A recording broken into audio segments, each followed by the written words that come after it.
members. My name is Mary Gekonde from Kahawa Sukari SDA Church, and I'm privileged this evening to stand and share a word with you. And my topic today is say at Jesus' feet. And before we continue, I would like to have a word of prayer, and let us pray. Kind and loving Father in heaven, Lord, it is another evening that we come unto you. We are sinners, Lord. We are asking for your forgiveness.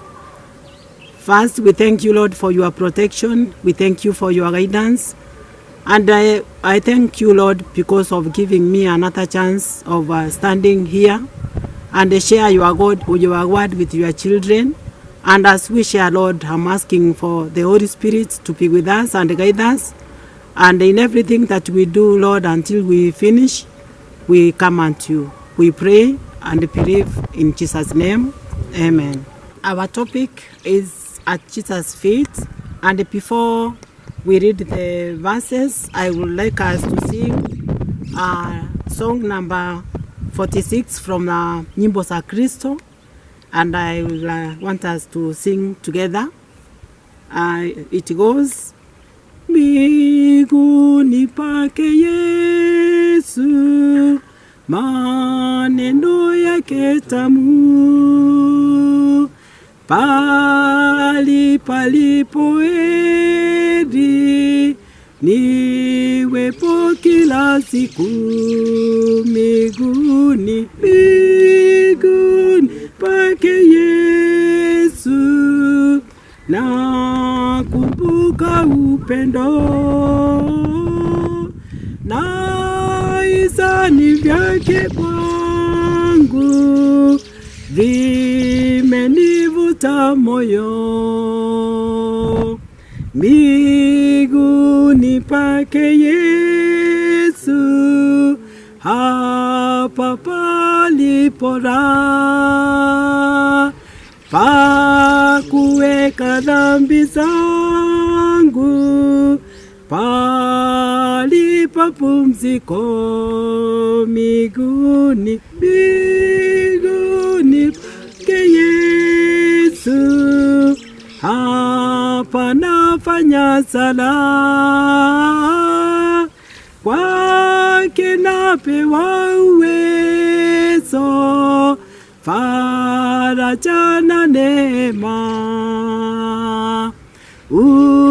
Unibariki Mwokozi, ni miguuni pako. Unitazame kwa upendo, nione uso wako. Nipe Bwana nia yake, ili ionekane nimekaa na Mwokozi, aliye haki yangu. Amen. Amen. At Jesus' feet, as the song, as we have seen, inatuambia in the first stanza ya kwamba miguuni pake Yesu, maneno yake ni matamu, ni pahali palipo heri, niwepo kila saa. So at the feet of Jesus, we have seen, we would like to be there at the feet of Jesus every hour. And at the feet of Jesus, vile ambavyo tumeona ya kwamba we remember the love of Jesus and how he died for us at the cross. Stanza 2 says, miguuni pake Yesu, hapa pahali pola pa kuweka dhambi zetu. So we have seen at the feet of Jesus is a place or a place to surrender our sins. Stanza 3 is saying, unibariki Mwokozi, ni miguuni pako. So we are seeing a total man surrendering to Jesus, and we surrender our sins at Jesus' feet. Now, I want us to share a verse from the Holy Bible, from the book of 1 Samuel, and I'm going to share a story about Hannah. I know most of you know Hannah's story. That as we read from chapter 1, we see the story of Hannah. I want us to read chapter 1, and I'm reading from verse 2, and it reads, and he had two, he's talking about Elkanah, who had 2 wives, and the name of the one was Hannah, and the other name was Peninnah. And Peninnah had children, but Hannah didn't have children. So we are seeing this lady ambaye tunaletewa hapa siku ya leo, who is going to be our example of people who trusted in Jesus. The people who knew that their help could come from Jesus alone. We are seeing Hannah knowing where she can get help.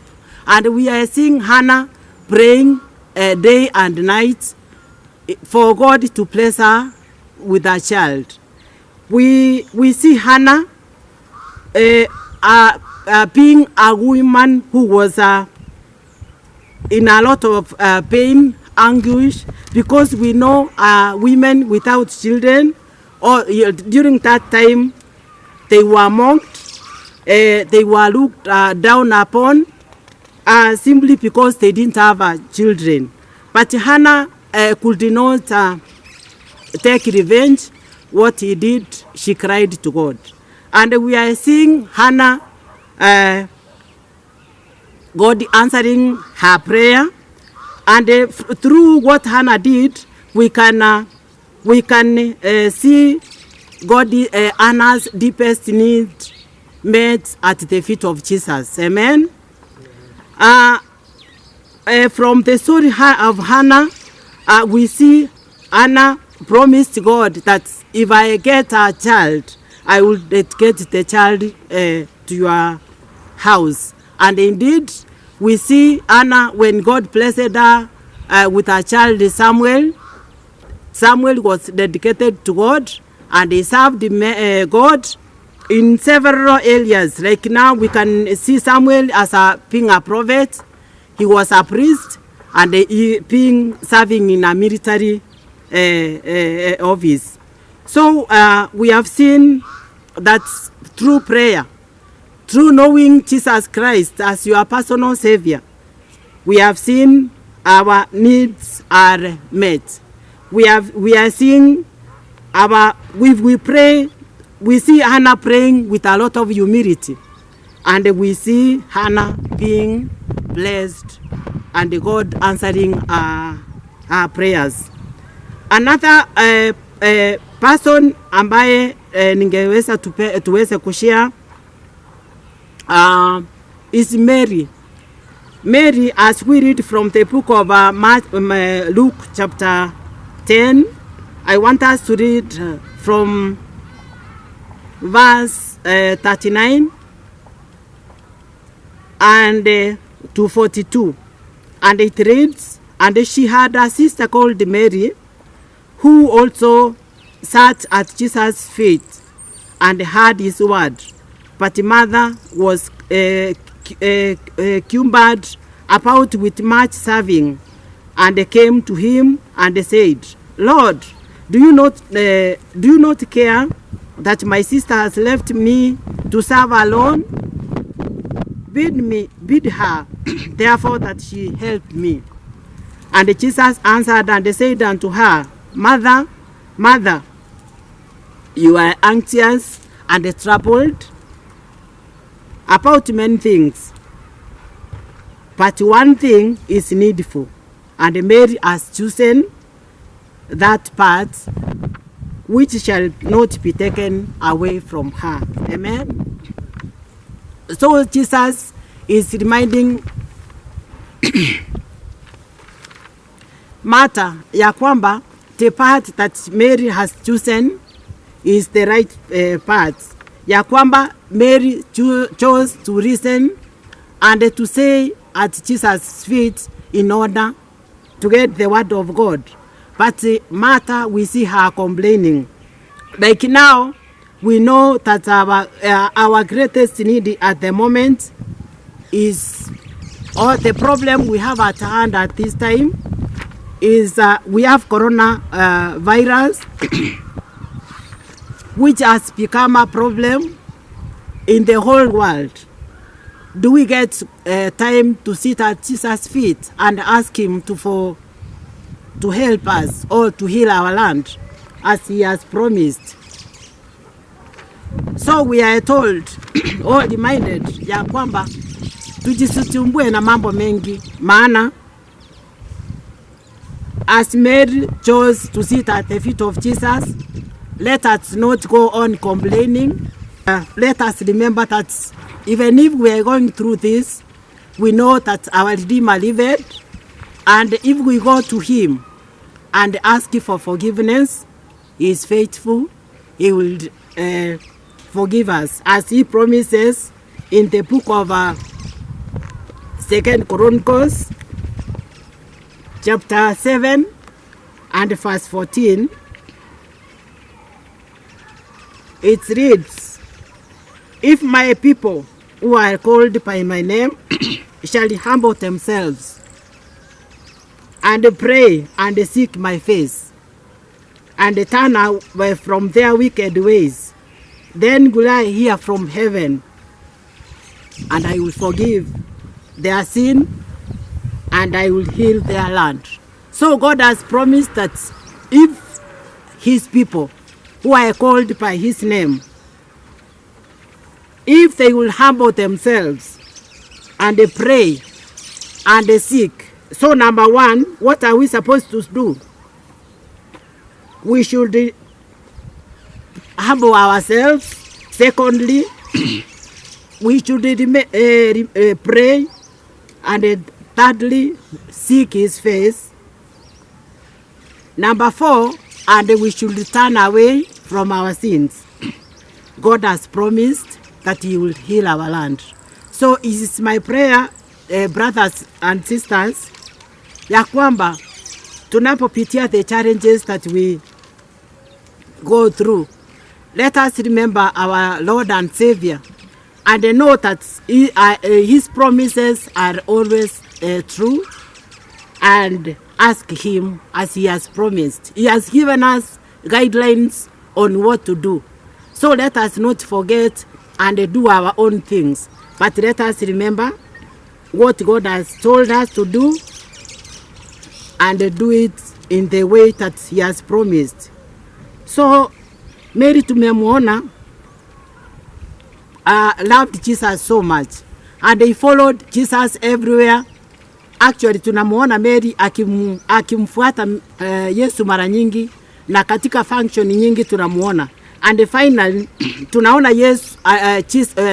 Mary akiwa one of the people or one of the women who witnessed Jesus' resurrection and brought a report to the disciples ya kwamba Jesus has risen. So even us, if we linger longer at the feet of Jesus with our prayers, humbling ourselves, our God in heaven is faithful. He will hear us from heaven and he will answer as he has promised. Another verse that I want us to share is from the book of I'm sharing from the book of Psalms chapter 30, and I will read verse 5,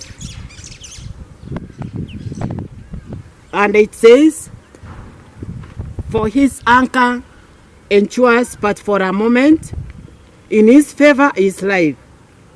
Weeping may endure for a night, but joy comes in the morning." Amen. We know that we are living in a world that is painful. We are seeing many incidents where fathers have killed their children, mothers have killed their children. We know that the things that we witness normally are not good. But God has promised that this is going to go on but for a moment, and finally we will see him. We are having that hope that the joy is coming, because God has promised us that all things will come to pass. We do pass through seasons of darkness and difficulty. The joy is knowing that those times do not last forever. Amen.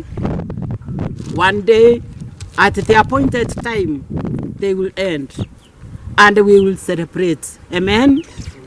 So do not live in the night season, but live expectant of the morning to come. Amen. Amen. We have witnessed God doing miracles, like he met Hannah, as we have read, in our deepest need, and he answered our prayers. We have seen men in the Bible who came to God and they were healed. So even as today, we believe that our God in heaven knows what we are going through and is coming to save us. Let us claim his promises as we wait upon him. Amen. Amen.